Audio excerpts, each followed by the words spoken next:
think unsuccessful people, when they have a big dream and they start thinking about what's going to be required to accomplish that dream, they get very limiting in their beliefs about themselves and what's possible. And specifically, they say three types of things.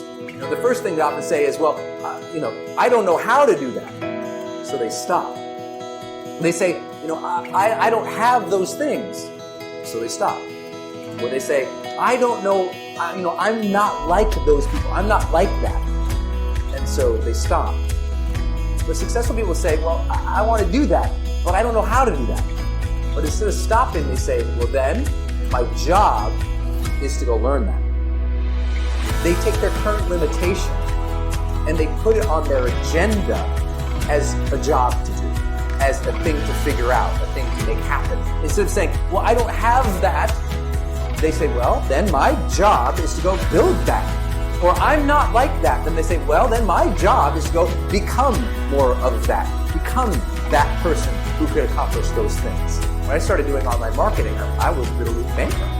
And I went from a place of bankruptcy to the point where I really committed to becoming successful at it. And in 18 months, I made $4.8 million. It was such a huge leap, right, in difference from bankrupt to multi-millionaire in the span of 18 months.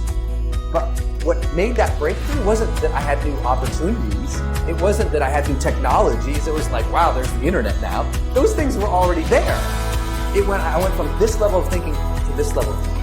I used to say, well, I don't know how to build a web page. So I said, agenda, figure out how to build a web page. And I spent hours and hours and hours at nights, on weekends from my job, figuring out how to do that. And I said, well, I don't have one of those lists. I don't have any subscribers. Nobody knows who I am. So I said, job, go build a list. Go get subscribers. Go add value and content now in the marketplace and they'll come. Just keep putting stuff out there. So I said, you know what? I have to go learn that art. I have to go become a better speaker, a better communicator. I have to go become more confident. I have to go become a person capable of doing these things. I have to change myself to get there. I can't wait for circumstances to change so I can have my dream. Then our dreams would never happen. We have to get to the point of maturity in our lives where we say, okay, two things are going to change my life. Something new is going to come into my life and make me lucky and blessed. And maybe I can't count on that forever. And maybe now, instead, I have to consciously design my life and say, okay, now, if I want to change, if I want my dream, something new has to come from me.